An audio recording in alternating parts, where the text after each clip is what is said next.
안녕하십니까. 안녕하세요. 반갑습니다. 네, 노동운동가 이상무의 노동이야기 근무 중. 네. 그 이제 거수경리도 하시고 이제 많이 익숙해지셨어요.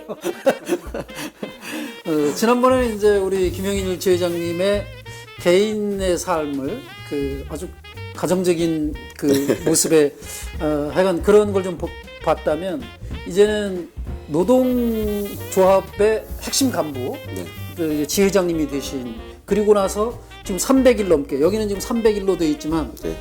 이게 한참 전에 만든 현수막이잖아요. 그렇죠. 네. 저희 지금 며칠 됐어요? 오늘이 지금 311일. 311일. 네. 311일째나 그 이제 농성을 하고 있는 그 이 사안이 오기까지 핵심적인 이야기와 뭐 저희들이 이제 듣고는 올라왔지만 제지님께서 직접 한번 말씀해 주시면. 어디서부터 말을 해야 될지 잘 모르겠는데요. 네. 처음에 저희가 노동조합을 만들고 나서 네. 2013년도에 만들었었는데 노동조합을 탄압하기 위해서 그리고 교섭권을 빼앗기 위해서 일단 복수노조를 설립을 했죠.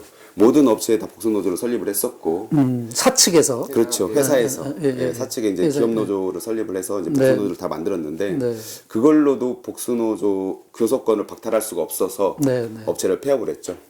업체를 폐업을 하면서 대부분 이제 조합의 이제 조합원들이나 간부들이 계약 해지로 네. 계약해 이제 업체를 폐업을 하고 나서 폐업을 하니까, 다시 고용 승계를 하는 과정에서 계약을 하지 않는 거죠. 네, 그러면서 이제 그럼에도 불구하고 교섭권을 제가 확보는 했어요, 다.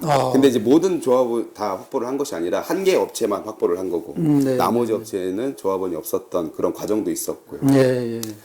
그리고 나서 노동조합이 이제 계속 활동을 하고 투쟁해 나가고 이러다 보니까 조합원 수가 좀 늘기도 하고 그래서 이제 교섭창구 단일화 절차를 거치면서 저희 이제 업체가 4군데가 있었다고 말씀드렸잖아요. 네. 저희 업체에서는 저희가 과반수인데 회사에 없는 직원들 다른 곳에서 일을 하고 있다. 다른 곳에서 일을 하고 있는 이 사람들도 우리의 직원들이다. 그래서 이 사람들이 다 기업노조에 가입을 했다. 그렇게 해서 한 번 얼굴도 보지 못하고 이름도 들어본 적 없었던 사람들이 대거 노조에 가입을 한 거죠. 그래서 저희가 교섭권을 박탈해서 교섭을 하지 못했었고요. 참 그래서 참 대단하네요. 어떻게 그런 일이 다 벌어져. 이게 이제 그 복수노조가 이제 되면서 교섭창구가 이제 그 단일화잖아요. 노조마다 주는 것이 아니라 다수 노조한테 주는데 우리가 이제 그 이 노동조합에서 교섭력을 하면은 대표 교섭노조가 되는지 안 되는지 이제 인원수 그렇죠. 인원수를 확인하죠. 난 보지도 못한 사람들이 이 회사 직원이다. 해서 기업별 노조이라고 해서 기업별 노조가 대표 교섭권을 가져버리는 그래서 이제 실제 노동조합이 있음에도 불구하고 노동조합의 역할을 못하는 거죠. 교섭을 못하니까 그런 경험을 그렇죠. 그런 경험이죠. 근데 그거를 어쨌든 현재 계신 그 노조에서 그런 사람들은 우리한테 근무하지 않는다는 거를 증명을 해야 되는 거 아니에요, 법적으로? 그렇죠. 그렇게 증명을 해서 그 기간이 저희가 2020년도죠. 작년에 그것이 뭐 정확한 명칭을 잘 모르겠는데 제가 그걸로 인해서 노동부에 고소고발도 들어갔었고 그것이 20년도에 이제 기소가 된 거예요. 이제 4년이 지나서 기소가 된 거기 때문에 그러니까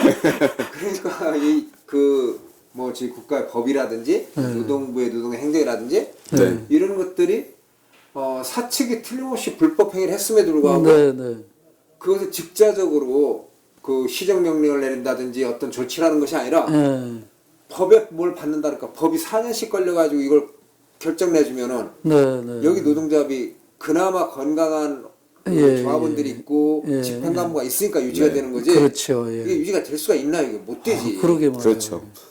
아마 그렇게 됐으면 벌써 다 교섭도 해보지 못하고 어떠한 노조 활동도 하지 못하고 그러면서 아마 노조가 와야 되는 경험도 그런 것도 많이 있었고요. 그렇죠. 그런 것도 많이 들어봤는데 어쨌든 저희들은 그런 과정 속에서도 좀 모르겠어요. 오랫동안 탄압을 받아서 그런지 모르겠지만 오히려 더 열심히 투쟁해왔고 또 그런 와중에 또 해고자도 발생했고 해고자가 발생했을 때 사유도 정말 어이가 없는 사유였죠. 뭐예요 이번에는? 네, 이 공장에서 그냥 가스가 유출되는 이런 사고가 발생됐었는데 네. 이 가스 유출 사고에 대해서 진상 규명을 해라. 이러면서 선전전을 하고 고용노동부에 가서 피켓팅도 하고 이렇게 노조 활동을 했던 조합원들을 다 해고시킨 거죠. 네. 그렇게 해고를 당했었던. 그러니까 뭐 회사를 안 나왔다든지 뭐 어떤 규칙 사유가 있다든지 그런 것이 아닌데 일단은 그렇게 해고가 됐었고. 그럼 당연히 그거는 소송 들어가면 그건 이기지 않나요? 그렇죠. 그렇죠. 소송에 들어가서 저희가 이제 근데 그 기간 자체가 오래 걸리죠, 사실. 그렇죠, 물론 이제. 예, 진호위에서도 저희가 승소했었고 중노위도 다 승소를 하고. 근데 그 과정에서 이게 그냥 진호위나 중노위만 바라볼 수는 없는 것이고 저희는 또 저희 나름대로의 노조 나름대로 투쟁을 계속 해야 되기 때문에 제가 한남동 그 정몽구 회장이죠. 지금은 이제 정의선 회장인데 정몽구 회장 집에 가서 복직 투쟁을 계속했죠. 예. 이 복직 투쟁을 하고 있으면 이 현대에서 고용한 용역들하고 계속 부딪혀 가면서 저희가 당연히 법적으로 보장된 1인 시위나 피켓팅 그 앞에서 집회를 할 수가 없는 공간이잖아요. 사실 많은 주거 공간도 있고 자영업을 하시는 분들도 계시기 때문에 저희들은 그냥 피켓팅이나 1인 시위 정도밖에 할 수가 없는 건데 그것 또한 자유롭게 할 수 없었죠. 결국에는 계속 부딪혀 가면서 그렇게 해서 어쨌든 저희가 이제 승리를 해서 복직도 했고 그런 싸움을 하시는 중에 이제 311일 전에는 뭔 일이 있었길래 그때부터 농성까지 들어가시면서 이런 과정들이 있었기 때문에 그러고 나서 그러면 비정규직 노동자들이 노동조합을 설립을 하고 교섭을 요구하게 되면 그럼 제대로 된 노동자의 권리를 찾을 수 있냐? 사실 그건 아니죠. 예, 저희가 노동조합을 이제 설립을 하고 진짜 사장과의 교섭을 할 수 없는 구조잖아요. 결국 해봐야 사내 하청업체 사장들과 교섭을 할 수밖에 없는 상황이고 그러다 보니까 사내 하청업체 사장들은 권한이 없다 뭐 이런 얘기를 하면서 결국에는 원청의 허락 없이는 아무것도 할 수 없는 이런 구조인데 이런 구조에서 저희들은 뭐 노동조합을 만들어서 권리를 찾기보다는 더 탄압을 당했고 이것을 해결할 수 있는 유일한 방법은 비정규직을 철폐하는 길밖에 없다 이런 생각들이 있었고 조합원들의 또 요구 또한 그랬었고 그래서 저희가 2014년도에 불법 파견 소송을 들어갔죠. 불법 파견 소송을 근로자 지위 파견 소송이라고 얘기하는데 노동조합에서 제기해가지고 제기해서 2016년도에 1심에서 승소하고 1심 승소 그리고 2018년도 5월에 고등법원에서도 승소했고 이제 그렇게 된 상황이었었는데 일단 축하드릴 일인데 얼마나 힘드셨겠어요 법적으로. 그죠. 그 과정 동안 얼마나 이 소송을 무력화시키기 위해서 눈에 보이지 않는 탄압들을 많이 해왔었는데요. 제가 이 투쟁이 좀 상당히 지금은 이제 310 며칠자라고 이렇게 제가 이제 플랜카드에 써서 현수막에 써서 이제 선전전을 진행하고 있는데 저는 굉장히 오래됐다라고 봐요. 왜 그렇게 생각을 했냐면 저희가 이제 사내 하청 업체다 보니까 지금까지 업체 폐업을 한 4번 정도 했었거든요. 업체를 계속 폐업을 하는 10년 전쯤에 10년 입사하실 전부터 때 이름 지금까지요. 그 이름이 계속 바뀐 거나 맨날 같은 회사 같은 데를 다니고 있는데 같은 일하고 있고 있는데 우리 회사 이름은 바뀌어 막. 사장만 바뀌고 회사 이름만 바뀌는 거죠. 그런데 2018년도에 저희 업체하고 저희 이 공장의 업체가 바뀌었어요. 사장들이. 그러면 예를 들어서 저희가 2018년도에 불법 파견 소송에서 승소를 했다라고 말씀드렸잖아요. 그런 새로 들어온 사장들도 사내 하청 업체 사장들도 이 사업장이 불법 파견 사업장이라는 거 다 알고 들어왔을 거예요. 그렇겠죠. 그럼 이 사람들이 대법원에서 승소하게 되면은 정규직으로 전환이 될 수도 있는 것이고 그렇게 되면 자기네들은 다시 나가야 되는 상황인데 그럼 굳이 여기에 왜 들어왔냐? 이런 문제가 발생이 되는 거죠. 왜 이런 걸 생각을 한번 해볼 수가 있는 거잖아요. 그런데 이제 그 처음에 사장이 들어와서 굉장히 저희 노동조합에게 친화적인 정말로 이 정도 사장이면 괜찮겠다 이럴 정도로 노동조합에 와서 뭐 30만 원씩 줄 테니까 한 달에 지원해 줄 테니까 이걸 가지고 간부들끼리 뭐 회식도 좀 하고 그리고 노동조합의 조합원들을 만나서 같이 술도 한 잔씩 마시고 당구도 좀 치고 이렇게 굉장히 이렇게 지내왔죠. 공식 노조 간부들에게. 노조 간부들에게. 또 다르게 노동조합을 희화하는 그런 작전을 세워가지고 들은 것 같은데 이거는? 그렇다고 제가 그렇기 때문에 제가 2018년도부터 시작이 된 것 같다라고 판단을 하는 거죠. 그래서 그 결과로 인해서 저희의 간부들이 수석 부지회장이었던 사람들과 간부들이 전부 다 사측에 매수가 됐죠. 일부지만 하여간 넘어갈 수밖에 없도록. 예. 그렇게 해서 매수가 됐다라고 저는 판단을 네, 하고. 네, 그렇죠. 예. 왜냐하면 이제 결국에는 그분들이 나중에는 노동조합도 깨려고 그랬었고 자기가 그 2014년부터 그분들 같은 경우 노동조합을 만들 때도 원년 멤버였는데 예, 만들고 소송을 들어갈 때부터 계속 정규직 투쟁을 해야 된다. 7년 동안 계속 외쳐왔던 사람들이 어느 순간에 갑자기 자회사를 가야 된다. 예. 이렇게 요구했을 때는 분명히 그에 맞는 어떠한 회유와 그런 게 주어졌을 거라 저희는 판단을 하는 거죠. 뭐 추측컨대는 예, 이제 추측만 하는 그렇죠. 것뿐인데. 추측일 수밖에 없는 거죠. 그래서 이제 오랜 동안 노동조합 활동, 노동운동을 했는데 네. 가장 경계하는 것이 공식적인 자리에서 교섭을 하고 할 때 뭐 사측 만나고 하는 것, 대표가 만나는 것, 그거는 공식적인 자리니까 만나는 네. 걸 만나야 되는 거예요. 그런데 그런 공식적인 것이 아니라 사측이 뭐 돈을 얼마 줘서 이거는 이 지배 계획인 거예요. 이런 거. 부당 노동의 행위인 거예요. 이런 건 받으면. 그리고 뭐 분위기 좋게 누구하고 술 먹고 뭐 이런 거는 노동조합을 무력화시키는 가장 민주노조에서 가장 기피해야 되는 그런 것들인데 근데 워낙 탄압만 많이 받다가 그래서 뭔가 좀 잘해주면은 정말 좋은 사장인 것 같고 이 정도 사장이면은 믿고 따를 만한 사장인 것 같고 이런 사장한테 함부로 탄압 당한다고 해서 투쟁을 하는 건 말하기도 내가 쉽지 나쁜 않고 거야. 예. 그들의 목적은 사람 모양만 바뀌었지 끊임없이 노동자를 무력화시키는데 목표는 같은 거였죠. 네. 이제 어쨌든 이런 과정이 좀 네, 있었고요. 결국에는 이제 저희가 2019년도 말일부터 시작해서 저희가 임단력 교섭을 좀 진행하면서 먼저 제가 이제 우선적으로 해서 좀 교섭 좀 일찍 진행하게 됐었는데 그래서 어느 순간은 이 평택에 있는 1공장과 2공장 중에 2공장이 지금 거의 사양화되는 라인이거든요. 디젤 엔진을 만드는 라인이고 그리고 이거는 코로나 이전에도 이 공장 같은 경우는 물량이 많이 없었어요. 그래서 코로나 이전에도 주 3일 근무하고 이틀 휴업을 하고 그러다 보니까 임금도 많이 적었었고 이런 업체를 울산으로 이전하겠다라고 통보를 해왔어요. 저희에게 사측에서. 예. 저희들은 당연히 받아들일 수 없는 문제죠. 사실 이 공장에 있는 조합원들의 다 삶의 터전이 평택에 있는 곳이고 어느 순간 갑자기 왕복으로 700km가 넘는 곳이거든요.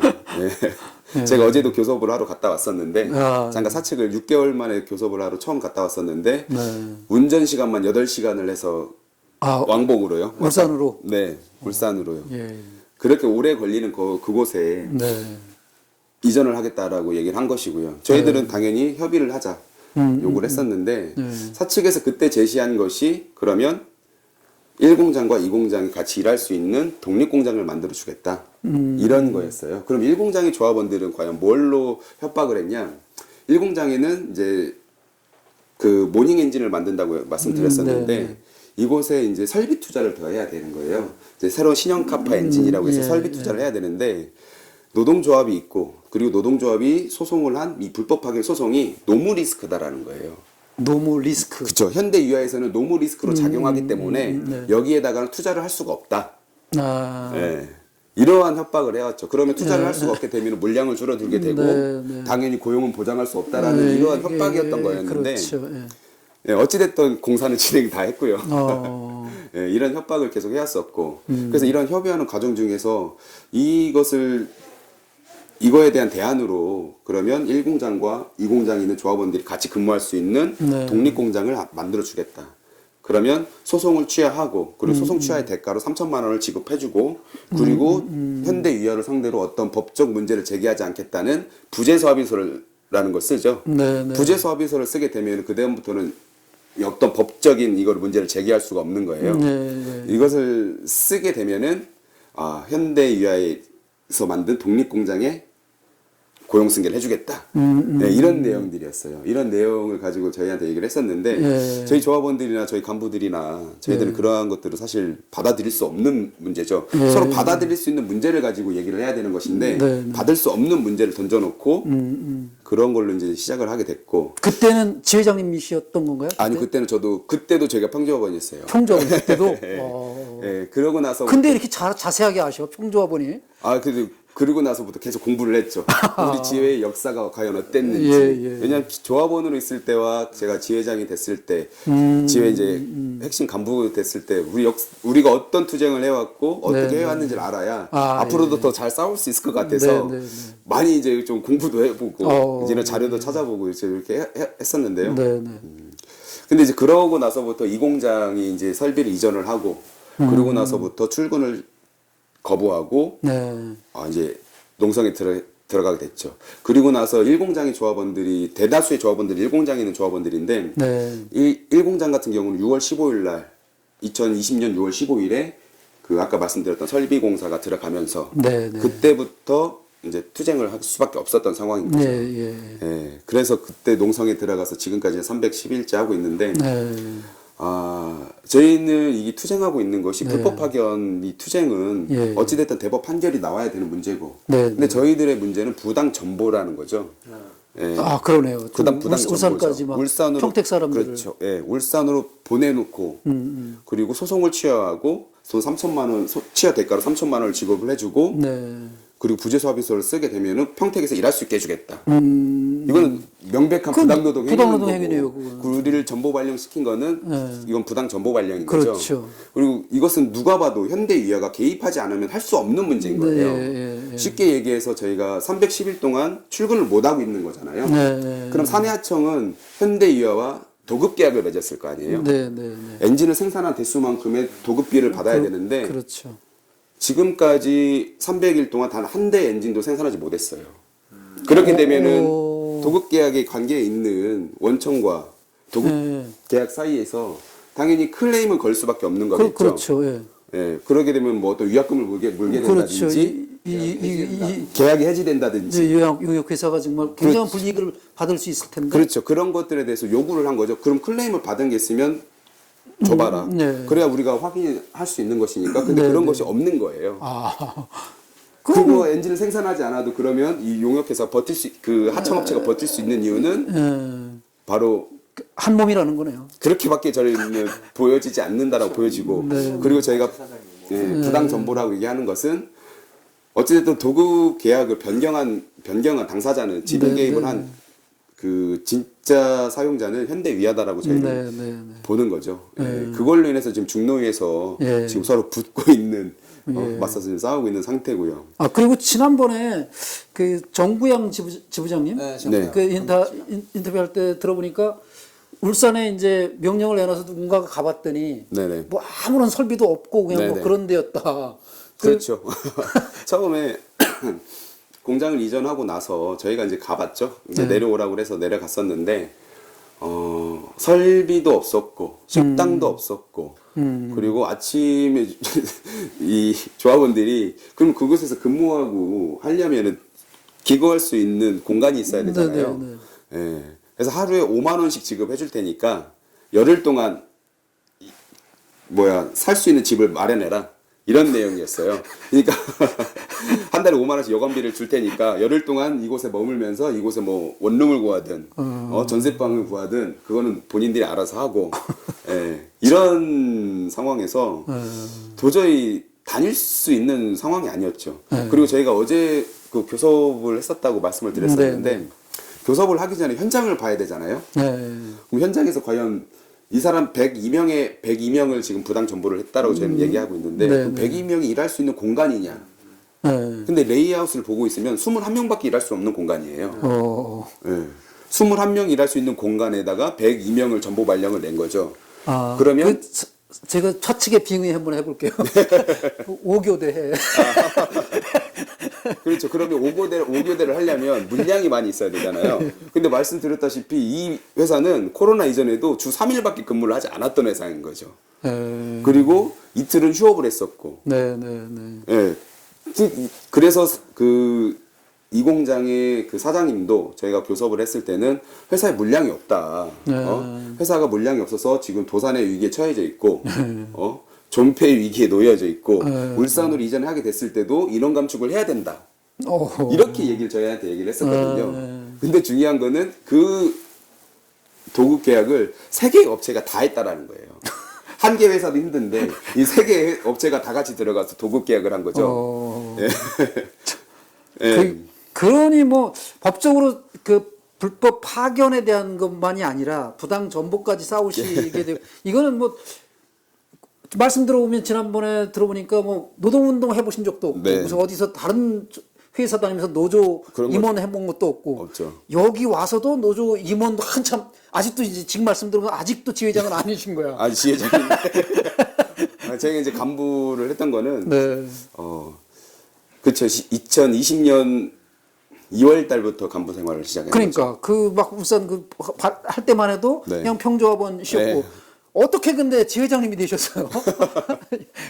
이 어려운 시기에. 어? 아, 저는 모르겠어요. 그 조합원들이 저를 평소에 어떻게 생각했는지 잘 모르겠는데, 이런 어려운 상황에서 그래도 각 업체별로 따로 이렇게 나눠져 있었다고 말씀드렸잖아요. 네, 네. 저희 뭐 조합원 중에 하나가 형이 했으면 좋겠다. 형이 우리 업체를 맡아줬으면 좋겠다. 맡아서 이끌어 나갔으면 좋겠다. 이런 얘기를 좀 해줬고. 이 얘기 다음에 더 들어야 될 것 같아요. 한 번 더. 한 번 더 네. 출연해 주시는 걸로 하고. 네. 지금까지 이제 300일 넘게 1년 가까이 농성을 해오고 계신 현대의학 비정규직 지회 김영일 지회장님이셨는데 지금까지는 300일 동안 어떻게 투쟁하게 됐는지 하는 말씀을 좀 들은 거고 이제 핵심적인 얘기 아직 못다한 이야기 이런 것들을 다음번에 한번 듣는 것으로 하고 네네. 오늘 오늘 인터뷰는 여기서 마치는 것으로 하겠습니다. 오늘 마치면서 네네. 사실 그렇지. 마치면서 사실 나는 이 동지들 투쟁하는데 사실 와보지 못했었어요. 예. 가장 많이 하는 구호가 뭔지 저희요? 지금 그러네요. 하는 구호를 내가 같이 하나 따로 예.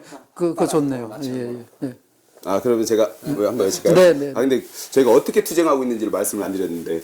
그거는 이제 다음번에 다음번에, 말씀드리는 건가요? 예. 그럼 저희가 제일 많이 하는 구호가 네. 한 2가지 정도가 있어요. 네. 예. 그럼 한번 외쳐볼게요. 네. 비정규직 철폐하고 정규직화 쟁취하자. 비정규직 철폐하고 정규직화 쟁취하자. 정규직화 쟁취하자. 투쟁. 자, 그리고 네, 또 하나. 현대의학가 진짜 사장이다. 직접 고용 이행하라. 현대의학가 진짜 사장이다. 직접 고용 이행하라. 직접 고용 이행하라. 투쟁. 예, 지금까지 금우중 이상무였습니다. 금우중. 그래서 뭐 이상무.